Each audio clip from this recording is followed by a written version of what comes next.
Pour éviter la désinformation, quelques petits conseils. Vérifiez la source, regardez qui a écrit l'info que vous lisez, et est-ce que la personne ou cet organisme est digne de confiance. Et vous pouvez aussi aller sur le Décodex, Hoaxbuster, Check News, Les Observateurs, Vrai ou Fake. Ce sont tous des sites qui recensent les fake news, les rumeurs. Comparez, variez les sources, regardez ce que les autres médias disent sur un sujet. Si aucun journal, aucune chaîne de télé, aucune radio n'a parlé d'une info, eh bien c'est probablement qu'elle est fausse.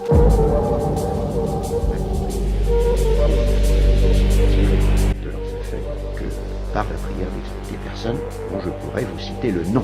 Et qui ont été la proie Qui ont été la proie de groupuscules satanistes extrêmement redoutables, pratiquant, on appelle les messes noires, sous le double couvert, je pèse mes mots, d'une part de la mafia, tous les réseaux mondiaux de la prostitution de bas ou de haut étage, du trafic de drogue, et d'autre part de personnalités que l'on pourrait dire au-delà de tout soupçon, qui tiennent des postes clés dans notre civilisation, que ce soit dans le monde de la politique, toutes tendances politiques confondues, dans le monde de la magistrature, dans le monde scientifique, dans le monde de la finance, dans le monde intellectuel.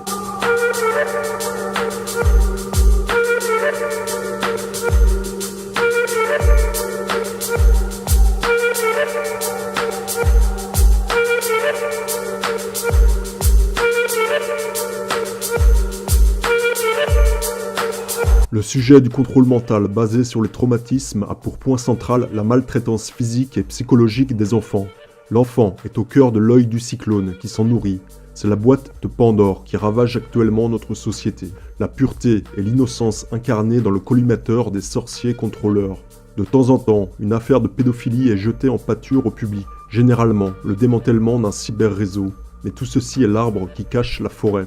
Pourquoi est-ce qu'en France, le système judiciaire semble systématiquement protéger les violeurs d'enfants au détriment des protecteurs d'enfants qui les dénoncent ? Pourquoi, dès qu'il s'agit d'une affaire de pédocriminalité, notamment de réseau, le rouleau compresseur judiciaire se met en branle pour broyer le dossier mais aussi les gens ? Pourquoi la France a-t-elle été rappelée à l'ordre dans un rapport de l'ONU datant de 2003 ? Pourquoi autant de mères harcelées et persécutées, voire même enfermées en hôpital psychiatrique, pour avoir naturellement dénoncé les viols sur leurs enfants? Pourquoi un dossier aussi lourd que celui des fichiers de Zandvoort reste-t-il dans les cartons du ministère de la Justice, sans qu'aucune enquête n'ait été lancée? Pourquoi une trentaine de témoins clés ont-ils été retrouvés morts dans l'affaire Dutroux? Pourquoi tout est orchestré pour méthodiquement faire passer les enfants pour des menteurs, notamment depuis l'affaire Outreau? Pourquoi tout est fait pour discréditer systématiquement la parole des survivants adultes en utilisant par exemple le syndrome de faux souvenirs ou en s'appuyant sur leurs troubles psychiques pour réduire à néant leurs paroles? Pourquoi le domaine de la psychotraumatologie est-il à ce point laissé de côté par les institutions dites de santé publique? Pourquoi les conséquences des profonds traumatismes, c'est-à-dire la dissociation et l'amnésie traumatique, sont-elles globalement occultées et évincées du débat public? La consommation et le modelage d'enfants sembleraient être la chasse gardée d'une certaine élite insoupçonnable, mais c'est aussi une machine institutionnelle bien huilée qui leur permet de pratiquer leurs vices en toute quiétude. Jusqu'à quand? Le rapport de l'ONU, cité plus haut, qui demandait une intervention d'urgence sur la situation française, nous apprend que dans plusieurs cas qui ont été communiqués au rapporteur spécial Juan Miguel Petit, il a été signalé que les individus accusés de commettre des abus étaient étroitement liés à des membres de l'appareil judiciaire ou à des individus occupant de hautes fonctions dans l'administration publique, qui étaient en mesure d'influencer l'issue des procédures à leur détriment, argument qui avait été également formulé par la Division nationale pour la répression des atteintes aux personnes et aux biens. Mais selon les autorités politiques, journalistiques, policières et judiciaires, il n'existe pas de réseau pédocriminel en France. Circuler, ne devrions-nous pas plutôt dire qu'il est entre de bonnes mains ? Le silence des médias mainstream français sur toutes ces questions interpelle. Beaucoup de journalistes, souvent payés par les contribuables, censés nous informer sur la réalité de notre société, semblent aujourd'hui pleinement participer à un programme d'ingénierie sociale visant à maintenir les gens dans une certaine réalité comparable à une matrice. La programmation basée sur les traumatismes est comme un train infernal qui tourne en boucle, comme un virus ou une morsure de vampire transmettant l'abomination de génération en génération. Les esclaves sont programmés pour devenir eux-mêmes bourreaux, mais aussi programmeurs. toute personne abusée sexuellement et psychologiquement ne reproduira pas automatiquement les abus, mais cette fonction humaine qui est de s'auto-traiter par des conduites anesthésiantes et dissociatives comme la violence contre autrui est exploitée à l'extrême par certains groupes pour perpétuer l'abomination de génération en génération.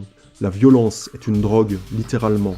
Elle crée un stress extrême qui fait disjoncter la personne par une brusque production d'hormones comme la morphine endogène. Cela afin d'anesthésier la charge négative de sa propre mémoire traumatique. Mais ces conduites dissociantes rechargent aussi cette mémoire traumatique, la rendant toujours plus explosive. Ces comportements dissociatifs deviennent donc de plus en plus nécessaires aux bourreaux et cela crée un véritable cercle vicieux, une addiction à la violence, à la destruction, voire à l'autodestruction. Ces personnes pouvant être qualifiées de psychopathes, dont l'empathie a été réduite à néant dès la petite enfance, ne considèrent pas la douleur des autres, sauf lorsqu'elle leur procure du plaisir. Il serait intéressant de passer au scanner cérébral certaines de nos élites pour voir l'état de leur complexe amygdalien et de leur hippocampe, des structures du cerveau qui peuvent actuellement prouver, grâce à nos outils scientifiques, qu'il y a eu de profonds traumatismes chez la personne. Des études ont en effet révélé que ces structures du cerveau avaient un volume significativement plus petit chez les personnes qui ont subi de graves traumatismes, notamment chez ceux qui souffrent d'un trouble dissociatif de l'identité. Le phénomène de dissociation chez l'enfant, volontairement exploité par certains groupes, est une connaissance occulte, la pierre angulaire du secret et du pouvoir. Cela d'une manière internationale, que ce soit dans le domaine politique, militaire, religieux ou mafieux. Les initiés connaissent très bien l'importance que ces états modifiés de conscience peuvent avoir pour le contrôle mental d'un individu. La programmation MK ne consiste donc pas simplement à créer une esclave sexuelle, une super starlette ou un assassin. C'est avant tout un outil essentiel de contrôle politique global. Fritz Springmeier décrit sans détour l'étendue de ce fléau dans notre monde moderne. Une déclaration qui semble à première vue alarmante, mais qui au final se trouve être plutôt éclairante pour comprendre certains rouages et certains blocages de notre société moderne. The mind control, this is something that, again, has not been brought out very well by other people, and maybe it's just they're not aware of it. The mind control is not just to create somebody as a sexual slave, it's to infiltrate and control society across the board. Understand that if you're going to control something like they control establishment medicine, you have to have your people in key positions because the weakest link of a chain is going to break. So you can't have any weak links.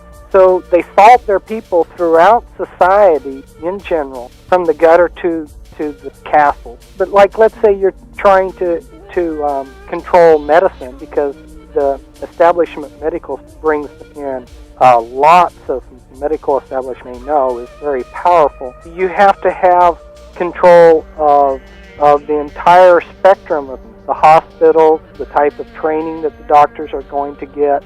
All of this requires mind-controlled slaves being salted in throughout the entire system. You had one weak link, the control is, for instance, if you have somebody who's practicing alternative medicine and you don't control the judicial system, let's say he's a homeopathic doctor and he's arrested on false charges, well, you're not going to be able to convict him if you're not controlling the judicial system. Again, like I say, you've got to have this vast secret apparatus. And this is why it becomes, until people understand the mind control, they can't understand how there could possibly, the type of control that they have. Nous pouvons rappeler également les déclarations du docteur Catherine Gould en 1994 dans le documentaire In Satan's Name, au nom de Satan. There are certainly bankers, there are certainly psychologists, there are certainly people in media. We hear a lot about Department of Children's Services workers, we hear a lot about police officers. The cult has reason to have their people in virtually every walk of life. When I first started doing this work, I thought that probably the motivation had really to do with sex and money, that these were people who were pedophiles. But I've come to feel over the course of doing this work for almost 10 years that the motivations are really much more sinister. The children are really being abused for purposes of indoctrination. So sex is not the motive, it's mind control. That the ritual abuse of children is at bottom an attempt to develop human resources for the cult develop children who have had so much abuse and so much mind control to which they've been subjected that they will be maximally beneficial to the cult in a whole variety of areas. I think their aim is really to have as much control of this country and of other countries as they can possibly get. La psychiatre britannique Vera Diamond, qui travaille elle aussi avec des rescapés d'abus rituels, déclare dans ce même documentaire Harley Street, London, one of the most prestigious medical addresses in the world.